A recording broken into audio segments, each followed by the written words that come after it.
Okay guys, so what we're going to do right now is show you some really effective setups from back control. And what I mean is, like after you've taken someone down, you've passed their guard, they turn away from you, and now you have the full back mount. So what's a really good strategy for getting the choke, alright? So let's take a look at it.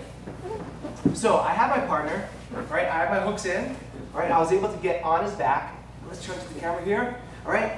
From this position, what I'm going to do, I have my seatbelt grip, alright? So what I mean is, I have my hands like this, and you're always going to hide the choking arm. This is the choking arm, this isn't, because this is blocked by his arm. So I want to make sure that this hand is always covered with my non-choking arm. Now, what I'm going to do today is just going to use a simple rear naked choke, but I want to show you a good strategy for how to get it. Now, I'm going to make sure that I'm going to be falling to my non-choking arm side. Now, move over here a little bit, and I'll show you. I'm going to fall this side to here, just like this. Now, in other words, my choking side is up. Now, what I'm going to do from this position is, he'll always be trying to, peel my hands off. So what I'm going to do is I'm going to come inside with my right hand, and I'm going to grab his pinky. The reason I'm going to grab his pinky is because if I grab his wrist right here, and he straightens his arm, he can get away from me. But if I grab his pinky, straighten your arm, he can no longer straighten his arm and get away. So I'm going to hold his pinky right here, hold the hand, and now with my left hand, I'm going to start driving my wrist, all right, underneath his chin, just like this, trying to get it deep. He's going to start pulling my arm away. So start pulling, pulling, pulling, and as he pulls, I'm going to straighten my arm, lift my leg, and catch it. All right, so now I've just taken his left arm out of play, and I have his other arm under control as well. So now that I'm here, all I'm going to do is I'm going to start taking my left hand, and I'm going to start driving under his chin until I can take my fingers and lock them on his scapula right here. And what I do is I lift and I go over. I lift and I go over until I can get my elbow underneath his chin. Next, see how this arm is trapped right here? It doesn't really matter. I'm just going to finish it with one hand. I'm going to start pulling my elbow down and to the left, just like that, to tap him out. All right, so again, move up a little bit. So what I'm going to do here is I'm going to grab my seatbelt grip just like this.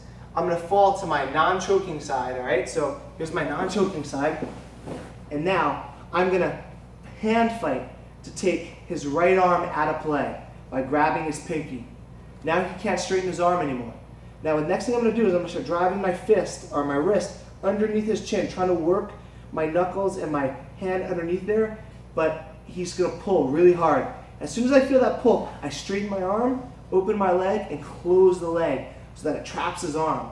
Next, what I'm going to do, since this arm is out of play, and this one as well, I'm going to start taking my hand and still driving under, until I can get my hand flat.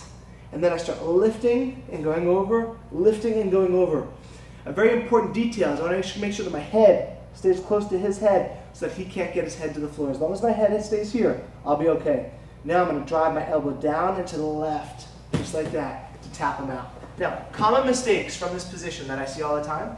Number one, people will get here, all right, and they'll grab the wrist. Like I said, the guy just straightens his arm.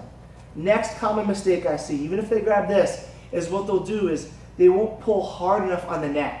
So it doesn't get a hard enough reaction back, so it's kind of like start pulling half-heartedly, and then he knows what's coming. So you really have to commit to going really hard for this choke in order to do this quickly, all right? The action-reaction that we're looking for. Next, once we're here, make sure that your head doesn't stay back here, because if his head goes down to the ground, he can start escaping, all right? So make sure that your head stays in and tight here. And then you're doing all of these techniques while your head is tight. Now, this last thing is super easy. Just pull your elbow down and back, and he's going to tap out. Good strategy for getting the back. There's a lot more that you're going to be learning here at the Academy, but that's some place to get you started right now. So practice it, see how it works for you.